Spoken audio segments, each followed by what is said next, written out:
ရိသတ်တွေကိုအနုပညာမိုးကောင်းငယ်အစီအစဉ်ကနေပြီးတော့ပြန်လည်ပြီးတော့ကြိုဆိုလိုက်ပါတယ်ဒီတစ်ခေါက်မှာတော့စာအုပ်တွေကိုချစ်မြတ်နေတဲ့ပရိသတ်တွေအားလုံးအတွက်စာအုပ်မိတ်ဆက်ပွဲအခမ်းအနားတစ်ခုကိုတင်ဆက်ပေးမှာပါအားရှိတဲ့အချိန်မှာခုံလိုက်ပါဆိုတဲ့စာအုပ်မိတ်ဆက်ပွဲပါအဲ့တော့ဒီပေါ့နော်စာအုပ်လေးရဲ့နာမည်လေးကလည်းတော်တော်လေးကိုထူးခြားနေတယ်ပရိသတ်တွေအားလုံးအတွက်ဒီစာအုပ်လေးကနေပြီးတော့ဘယ်လိုမျိုးရတာတွေပေးသွားမလဲအဲ့တော့ဒီခမ်းနားမြင်ကွင်းလေးကိုလည်းပရိသတ်တွေအားလုံးကရှုစားကြည့်ရအောင်လားရှင်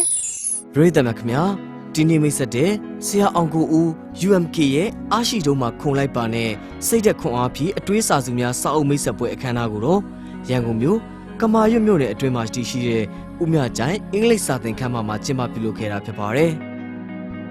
ပရိသတ်များလုံးမင်္ဂလာပါခင်ဗျာပရိသတ်များအတွက်ကျွန်တော်တို့နုပညာမိုးကောင်းငယ်ရနေပြီးတော့ဒီနေ့မှာဆိုရင်တော့စာအုပ်မိတ်ဆက်ပွဲတစ်ခုနဲ့တင်ဆက်ပေးကြပါတယ်ဒါဆိုရင်တော့ဆရာအောင်ကိုဦး UMK ရဲ့အားရှိချိန်မှာခုံလိုက်ပါဆိုတဲ့ဒီအတွေးစာစုများစာအုပ်ကိုပရိသတ်များအတွက်မိတ်ဆက်ပေးမှာပါပရိသတ်များဒီစာအုပ်မှာပါဝင်တဲ့ဆရာအောင်ကိုဦးရဲ့စကားသံတွေနားဆင်ရမှာပါဆက်လက်ပြီးတော့ရှင်းပြပေးပါအောင်ခင်ဗျာအခမ်းအနားကိုတော့ဆရာအောင်ကိုဦးကိုချစ်ခင်ကြတဲ့စာပေမိတ်ဆွေများလူငယ်စာဖတ်ပရိသတ်များစုံလင်စွာတက်ရောက်ခဲ့တာဖြစ်ပါတယ်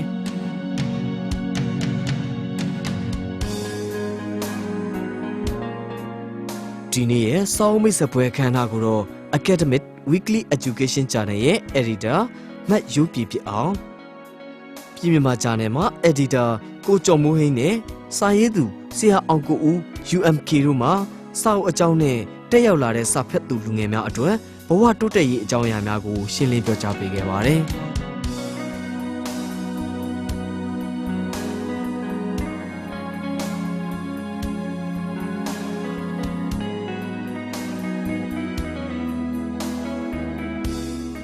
ကိုမင်္ဂလာပါဟုတ်ကဲ့မင်္ဂလာပါခင်ဗျဟုတ်ကဲ့ပါကိုရဲ့ပေါ့နော်ဒီအားရှိချိန်မှာခုံလိုက်ပါဆိုရတဲ့ဒီစာအုပ်ကိုဘယ်လိုမျိုးစီစဉ်ပြီးရေးသားခဲ့လဲသိပြစေဒီစာအုပ်လေးကတော့ပထမတော့ကတော့ကျွန်တော်စာလေးတွေဖတ်တယ်ဖတ်ပြီးတဲ့ခါကျရင်တချို့စာတွေကျတော့ကျွန်တော်ဖတ်ပြီးတော့ရက်မထားတတ်ပြီးဆက်တွေးတယ်တွေးပြီးတော့ကျွန်တော်တွေးရဲ့အတွေးလေးကိုပြန်ရေးတယ်ရေးပြီးတော့ကျွန်တော်ခုနပြောသွားတဲ့အတိုင်းပဲonline မှာတင်ပြတယ်ပေါ့အထူးသဖြင့်တော့ Facebook ပေါ့ဟုတ်ကဲ့ပါဒီမှာစာအုပ်မှာဆိုရင်ပေါ့နော်ဘယ်လိုမျိုးဒီစာစုတွေပါဝင်မယ်ဆိုတာနဲ့ဒီလူငယ်တွေအတွက်ဘယ်လိုမျိုးအကျိုးဖြစ်ထွန်းစေမယ်ဆိုတဲ့အကြောင်းအရာလေးသိပြရစေဗျဒီစာအုပ်ထဲမှာတော့ပုံမြင်နေလို့များတယ်လို့ပြောလို့ရတာပေါ့ဒါပေမဲ့ပုံမြင်နေဆိုမဲ့ဒီပုံမြင်တဲ့ပုဂ္ဂိုလ်ကျွန်တော်တို့ကြားဘူးပြီးသားပုံမြင်တဲ့ပုဂ္ဂိုလ်ပဲထပ်ပြီးတော့ဘယ်လိုဆက်တွေးမလဲအဲ့လိုမျိုးလေးတွေရေးထားတယ်အဓိကကတော့သင်ခန်းစာယူကြလေးတွေကျွန်တော်တို့အတွက်လွယ်လွယ်လေးနဲ့မှတ်မိစေမဲ့အကြောင်းအရာလေးတွေကိုဥတည်ပြီးတော့ရေးထားပါပုံမြင်နေများတယ်အဲ့ပုံမြင်တွေကိုဖတ်ပြီးတော့မှပြန်ပေါ်လာတဲ့ feedback တွေကိုပြန်ပြီးရေးပေးတဲ့ဟာတွေပါခင်ဗျဟုတ်ကဲ့ပါဒါဆိုရင်ပေါ့နော်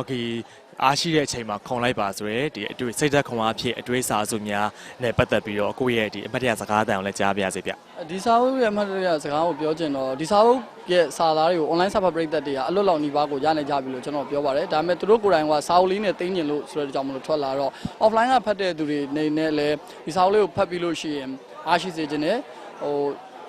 ချက်ချင်းတော့အောင်မြင်မှုရမှာတော့မဟုတ်ဘူးချက်ချင်းတော့ပြည့်သွားမှာတော့မဟုတ်ဘူးဆေးများလို့ပေါ့တောက်ချင်တော့အစွန်းတော့ပြမှာပေါ့ဒါကိုတကယ်ဒါတောက်လိုက်မယ်ဆိုလို့ရှိရင်တော့တိုင်းတာတစ်ခုတည်းစိတ်သက်ခွန်အားတွေရရှိမှာပဲလို့ယုံကြည်ပါတယ်ခင်ဗျ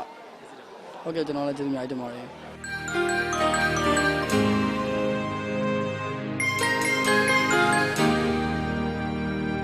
ပရိသတ်များခင်ဗျာအားရှိတော့မှခုံလိုက်ပါနဲ့စိတ်သက်ခွန်အားဖြင့်အတွေးစာစုများစာအုပ်ပါဆိုရင်ပေါ်ပါတဲ့စကားလုံးရွေးချယ်မှုပုံစံတွေနဲ့တင်ပြထားတဲ့အတွက်လူငယ်တွေရဲ့စာဖတ်ချင်စိတ်ကိုပုံမှုမြင့်တင်ပေးနိုင်တဲ့စာအုပ်ကောင်းတစ်အုပ်ပဲဖြစ်ပါတယ်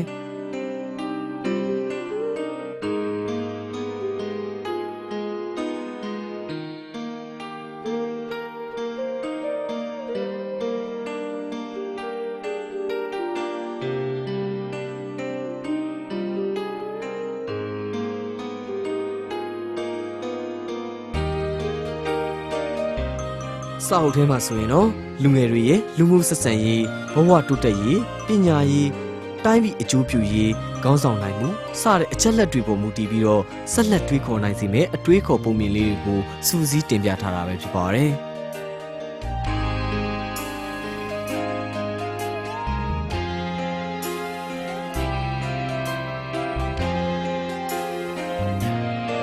အားရှိတော့မှခုံလိုက်ပါနဲ့စိတ်သက်ခွန်အားဖြင့်အတွေးစာစုများဆိုရင်တော့ online စာပေအဖြစ်စာဖတ်ပရိသတ်များနဲ့ရင်းနှီးခဲ့ပြီးဖြစ်ပေမဲ့အခုလိုမျိုးစာအုပ်တုပ်အဖြစ်အမှတ်တရစူးစီးထုတ်ဝေခဲ့တာဖြစ်ပါတယ်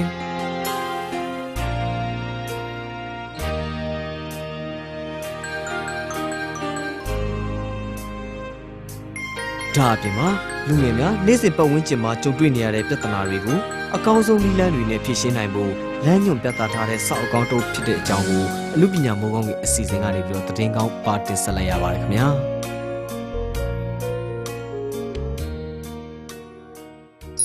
အနုပညာမိုးကောင်းငယ်အစီအစဉ်ကိုကြည့်ရှုအားပေးနေတဲ့ပရိသတ်များရှင်ဒီနေ့အစီအစဉ်ကနေပရိသတ်ဒီအားလုံးအတွက်အနုပညာရတစုံစုံလင်ကိုတင်ဆက်လုပ်ပြီးသွားပြီအဲ့တော့ဒီတစ်ခေါက်မှာခိုင်စုံမိတ်ဆက်ပေးချင်တာကကြတော့ရုပ်ရှင်ရုံတွေမှာဘယ်ဇာတ်ကားတွေတင်နေလဲဆိုတာပရိသတ်ဒီသိအောင်ပါအဲ့တော့လက်တလုံးမှာဘယ်ရုံတွေမှာဘယ်ဇာတ်ကားတွေပြသနေမလဲပရိသတ်ဒီအားလုံးကအခုပဲရှုစားကြည့်အောင်လားရှင်